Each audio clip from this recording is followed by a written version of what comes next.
Alors nous allons travailler sur l'étude de signes d'expression de la forme ax plus b, et pour ce faire, eh bien, nous allons l'illustrer à travers deux exemples. Le premier exemple que je vous propose, eh bien, on veut savoir pour quelle valeur de x la quantité 2x plus 6, vous voyez qu'il est de la forme bien ax plus b, la quantité 2x plus 6 est nulle, pour quelle valeur de x la quantité 2x plus 6 est positive, et pour quelle valeur de x la quantité 2x plus 6 est négative. Alors dans un premier temps, on peut déjà commencer par prendre quelques valeurs de notre variable x, donc j'ai choisi les valeurs que vous voyez ici dans la première ligne du tableau, et on va en fait calculer la quantité 2x plus 6, donc pour les valeurs que j'ai choisies ici pour notre variable x. Donc, par exemple, quand x est à 0, eh bien la quantité 2x plus 6, vous remplacez le x par 0, ça fait 2 fois 0, ça fait 0, plus 6, eh bien ça fait 6. Et après, on continue. Donc, pour x égale 1, on fera donc 2 fois 1 plus 6, ça fait 2 plus 6, ça fait 8. Pour x égale 2, 2 fois 2, ça fait 4, plus 6, ça fait 10. Pour x égale 3, 2 fois 3, ça fait 6. 6 plus 6, ça fait 12. Pour 3,5, 2 fois 3,5, ça fait 7, 7 plus 6, ça fait 13. Enfin, pour 4, 2 fois 4, ça fait 8, 8 plus 6, ça fait 14. On continue ensuite avec la valeur moins 3. 2 fois moins 3, ça fait moins 6 plus 6, ça fait 0. 2 fois moins 4. 2 fois moins 4, ça fait moins 8 plus 6, ça fait moins 2. 2 fois moins 5. 2 fois moins 5, ça fait moins 10. Moins 10 plus 6, ça fait moins 4. Et 2 fois moins 6, ça fait moins 12. Et moins 12 plus 6, ça fait moins 6. Et donc par rapport au problème posé, on s'aperçoit déjà que quand x est égal à moins 3, eh bien la quantité de x plus 6 est nulle. Maintenant, pour certaines valeurs dans notre tableau, nous avons une quantité de x plus 6 qui est positive. Pour d'autres valeurs, par contre, celles qui semblent être plus petites que moins 3, notamment, eh bien, la quantité de 2x plus 6 est négative. Maintenant, il va s'agir de généraliser le résultat pour n'importe quel nombre de la variable x. Alors pour ce faire, l'idée est de placer sur le graphique que vous avez ici à l'écran, eh bien, les points du tableau qu'on vient de construire d'abscisse x et d'ordonnée 2x plus 6 quand x sera compris entre moins 6 et 1. C'est-à-dire que par rapport au tableau qu'on a construit ici, le tableau de valeurs, eh bien, nous avons notre variable x et la quantité 2x plus 6 va être mise en ordonnée. Si vous préférez, la quantité de 2x plus 6 correspondra à y, puisque y c'est la lettre qui correspond à l'axe des ordonnées. Ainsi vont être créés des points, le point A de coordonnées moins 6, le point B de coordonnées moins 5, moins 4, le point C de coordonnées moins 4, moins 2, le point D de coordonnées moins 3, 0, le point E de coordonnées 0, 6 et le point F de coordonnées 1, 8. Nous avons donc sur le graphique le point A de coordonnées moins 6, le point B de coordonnées moins 5, moins 4, le point C de coordonnées moins 4, moins 2, le point D de coordonnées moins 3, 0, ensuite le point E de coordonnées 0, 6 et le point F de coordonnées 1, 8. Les autres points n'étant pas placés puisque mon repère ne me le permet pas. On s'aperçoit alors que les points ont une particularité, ils semblent être alignés. Alors maintenant, est-ce qu'on pouvait le deviner et pourquoi?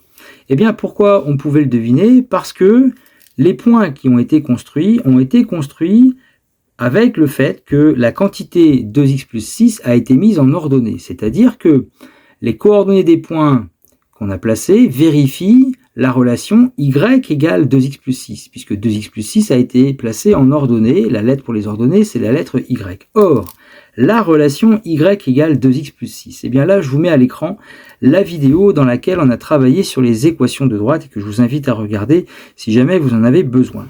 Et bien, la relation y égale 2x plus 6, c'est ce qui correspond à ce qu'on appelle l'équation d'une droite. Donc nécessairement, les points A, B, C, D, E et F sont forcément alignés et donc sur la droite d'équation y égale 2x plus 6. Et cette droite eh bien, va nous permettre de déterminer graphiquement la valeur en fait, de la quantité de 2x plus 6 pour x égale moins 1. Alors comment faire? Eh bien, puisque x est égal à moins 1, on va se placer à l'abscisse moins 1. On va sur la droite et l'ordonnée obtenue eh bien, est une ordonnée qui vérifie y égale 2x plus 6. C'est-à-dire que le nombre 4 qu'on obtient correspond à la quantité de 2x plus 6 quand x est égal à moins 1. Et ce résultat, eh bien, si vous n'êtes pas convaincu, on peut le retrouver à l'aide du calcul, je vous le montre, la quantité de 2x plus 6 pour x égale moins 1, eh bien on remplace le x par moins 1, ça fait 2 fois moins 1, ça fait moins 2, et moins 2 plus 6, ça fait bien 4. Et donc de manière générale, pour un nombre qui sera placé donc sur l'axe des abscisses, ce nombre étant noté x, eh bien par lecture graphique à l'aide de notre droite, on retrouvera en ordonnée la quantité qui correspond à 2 fois x plus 6.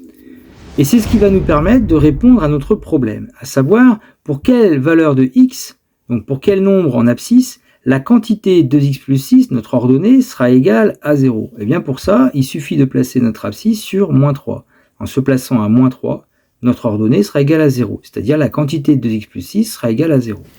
Alors maintenant, pour quelle valeur en abscisse, pour quelle valeur de x, eh bien notre quantité de x plus 6 restera positive. Et bien pour ça, il faut que notre variable x soit dans ce que j'ai colorié ici en vert, tant que notre variable x reste dans l'intervalle en fait que j'ai colorié ici en vert, ou la zone que j'ai coloriée ici en vert sur l'axe des abscisses, eh bien vous aurez, du fait de l'inclinaison de la droite, une ordonnée qui sera forcément positive. Et si maintenant on place notre abscisse sur la partie que j'ai coloriée ici en rouge, eh bien par association, l'ordonnée, qui correspond donc à la quantité de x plus 6, sera cette fois-ci dans les valeurs négatives. Et tous ces résultats vont pouvoir être mis dans un tableau de signes en bilan. Le tableau de signes, comment est-il construit ? Eh bien, on construit d'abord un tableau avec une ligne qui correspond à la variable x, donc c'est-à-dire notre axe des abscisses, une deuxième ligne qui correspond à la quantité de x plus 6, donc que nous avons placé d'ailleurs sur l'autre axe, l'axe des ordonnées. Ensuite, nous avons établi que entre moins l'infini et plus l'infini, pour la valeur moins 3, la quantité de x plus 6 est égale à 0. Il s'agit sur le graphique du point en fait d'intersection de notre droite avec l'axe des abscisses. Donc ici c'est le point D qui a pour abscisse moins 3 et ordonnée 0. Sous-entendu donc pour x égale moins 3, eh bien votre quantité de x plus 6 est égale à 0. Ensuite nous avons établi que après moins 3 ou sur l'intervalle moins 3 plus l'infini, eh bien la quantité de x plus 6 est positive. On mettra un plus. C'est ce que je viens de vous montrer, à savoir que si x est dans la zone que j'ai coloriée ici en vert, eh bien nécessairement la quantité de x plus 6 sera dans les nombres positifs. Et nécessairement pour les nombres compris entre moins l'infini et moins 3, eh bien la quantité de x plus 6 sera négative. C'est ce que je vous ai proposé en illustration sur le graphique, à savoir que sur l'intervalle moins l'infini moins 3 repéré ici en rouge sur l'axe des abscisses, en prenant un nombre x, eh bien vous allez obtenir une quantité de x plus 6 qui sera bien dans les nombres ici négatifs. Et le tableau qu'on vient d'établir, eh bien s'appelle le tableau de signes de notre quantité de x plus 6 sur moins l'infini plus l'infini.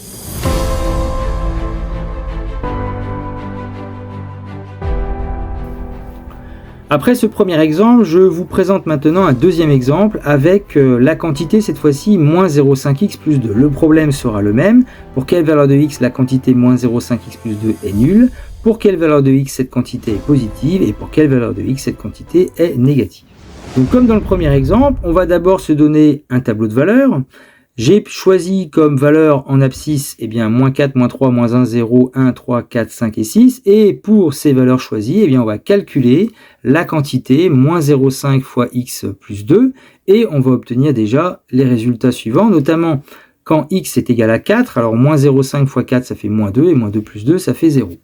Ensuite, pour x égale 5, moins 0,5 fois 5, ça fait moins 2,5, plus 2, ça fait moins 0,5. Pour x égale 6, moins 0,5 fois 6 plus 2, donc ça fait moins 3 plus 2, et ça fait moins 1. Pour x égale 3, moins 0,5 fois 3, ça fait moins 1,5, moins 1,5 plus 2, ça fait 0,5. Pour x égale 1, moins 0,5 fois 1, ça fait moins 0,5, plus 2, ça fait 1,5. Pour x égale 0, moins 0,5 fois 0, ça fait 0, plus 2, ça fait 2. Pour x égale moins 1, moins 0,5 fois moins 1, moins par moins, ça fait plus. Donc ça fait 0,5 plus 2, ça fait 2,5. Moins 0,5 fois moins 3, eh bien ça fait 1,5. Plus le 2, ça fait 3,5. Et enfin le dernier, moins 4 fois moins 0,5, ça fait 2, et 2 et 2, ça fait 4. On s'aperçoit alors que pour x égale 4, eh bien, la quantité moins 0,5x plus 2 est nulle, et pour d'autres valeurs, alors pour certaines valeurs, la quantité est négative. Pour d'autres valeurs, eh bien, la quantité est positive. Maintenant, il va falloir généraliser ce résultat à l'aide d'une méthode. Alors la méthode est la même que dans l'exemple précédent, à savoir que sur un graphique, on va placer les points du tableau d'abscisse x et d'ordonner moins 0,5x plus 2 que nous avons calculé donc pour les différentes valeurs de x. C'est-à-dire que la quantité moins 0,5x plus 2, eh bien, va être placée en ordonnée, c'est-à-dire correspondra à la lettre y, puisque c'est la lettre y qui correspond à l'axe des ordonnées. On construit donc plusieurs points A, B, C, D, E, F, G, H et K qu'on va placer donc dans le repère. Et quand les points sont placés, eh bien, voici leur disposition. Donc, que peut-on dire de ces points? Ils semblent alignés. Et cet alignement, eh bien, on pouvait le deviner, et l'explication sera la même que dans l'exemple précédent, puisque finalement, les points qu'on vient de placer ont la particularité d'avoir l'ordonnée y qui correspond à la quantité moins 0,5x plus 2. Or, cette relation y égale moins 0,5x plus 2, eh bien là, je vous remets justement la vidéo dans laquelle on a travaillé sur ce qu'on a appelé les équations de droite. Cette relation est l'équation d'une droite. Donc, nécessairement, les points placés dans le repère sont forcément alignés. Alors, une fois que cette droite est tracée, cette droite donc d'équation y égale moins 0,5x plus 2, eh bien, on va pouvoir alors s'en servir pour déterminer la valeur de la quantité moins 0,5x plus 2 quand x est égal à moins 2, puisque, justement, il suffit de se placer à l'abscisse moins 2. Et en se plaçant à l'abscisse moins 2, on obtient une ordonnée qui est égale à 3, l'ordonnée correspondant à la quantité, justement, moins 0,5x plus 2. Ça veut donc dire que la quantité moins 0,5x plus 2 eh bien, est égale à 3 lorsque x est égal à moins 2. Et si jamais vous n'êtes pas convaincu de cette interprétation graphique, eh bien, sachez que cette quantité, on peut la calculer avec x égale moins 2, donc moins 0,5 fois moins 2 plus 2, ça fait 1 plus 2 et ça fait 3. On comprend ainsi que cette droite eh bien, nous permet d'obtenir la quantité moins 0,5x plus 2 à partir d'une abscisse choisie donc sur l'axe des abscisses. Et c'est ce qui va nous permettre eh bien, de répondre au problème posé. Tout d'abord, pour quelle abscisse eh bien, la quantité moins 0,5x plus 2 sera égale à 0. Eh bien, pour atteindre la valeur 0 sur l'axe des ordonnées, il faut se placer à l'abscisse 4. En étant à l'abscisse 4, eh bien, nous aurons une ordonnée égale à 0, c'est-à-dire la quantité moins 0,5x plus 2 sera donc égale à 0. On remarque aussi qu'en se plaçant à une abscisse qui serait plus petite que 4, c'est-à-dire sur l'intervalle ici que j'ai représenté en vert, eh bien, de notre abscisse, on atteindra nécessairement une quantité moins 0,5x plus 2 qui sera dans les valeurs positives. Et enfin, si on se place à droite du nombre 4, c'est-à-dire sur l'intervalle que j'ai représenté ici en rouge, eh bien, de notre abscisse, on atteindra une quantité, la quantité moins 0,5x plus 2, mais qui fera partie cette fois-ci des valeurs négatives. Et donc en bilan, comme dans l'exemple numéro 1, on va pouvoir construire ce qu'on va appeler le tableau de signes de la quantité moins 0,5x plus 2. Donc la première ligne correspond à l'axe des abscisses représenté par la lettre x, la deuxième ligne correspond à la quantité moins 0,5x plus 2 lue sur l'axe des ordonnées, et nous avons donc établi que pour la valeur x égale 4, eh bien la quantité est égale à 0, ce qui correspond au point d'intersection ou à l'abscisse du point d'intersection de notre droite avec l'axe des abscisses. À l'abscisse 4, nous avons une ordonnée ici qui sera égale à 0. Ensuite, sur l'intervalle moins l'infini 4, que j'ai représenté d'ailleurs en vert sur le graphique, eh bien, nous avons établi que la quantité était dans les valeurs positives. Donc, c'est-à-dire qu'on mettra le signe plus sur l'intervalle moins l'infini 4 pour notre quantité moins 0,5x plus 2. Et de la même manière, pour finir, eh bien, sur l'intervalle 4 plus l'infini, notre quantité sera donc négative, comme nous l'avons observé ici sur le graphique, sur l'intervalle 4 plus l'infini, eh bien, notre abscisse nous amènera sur une quantité qui sera donc négative. Et donc ce tableau s'appelle le tableau de signes de la quantité moins 0,5x plus 2 sur l'intervalle moins l'infini plus l'infini.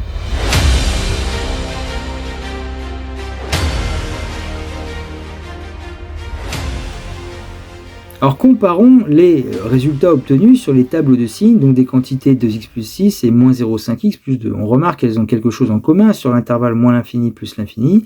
Il y a une valeur qui n'est pas la même, mais une valeur qui fait que chacune des quantités s'annule. Et finalement, sur les droites qu'on a construites, ça correspond à l'abscisse des points d'intersection de notre droite avec l'axe des abscisses. Un autre point commun, eh bien, on remarque qu'il y a un changement de signe en fait pour le signe de moins 0,5x plus 2 comme pour le signe de 2x plus 6. On a bien un changement de signe. Cependant, on remarque que le signe plus n'est pas au même endroit. Ici, le plus, il est à droite du 0. Le plus ici, dans l'autre expression, il est à gauche du 0. Qu'est-ce qui crée cette différence? Eh bien, quelle est la différence entre les deux droites? Les variations. C'est-à-dire que pour la quantité 2x plus 6, nous avons une fonction qui est croissante. Pour la quantité moins 0,5x plus 2, nous avons une fonction décroissante. Et c'est ce qui a créé en fait cette différence au niveau eh bien, de la position des signes dans les tableaux de signes.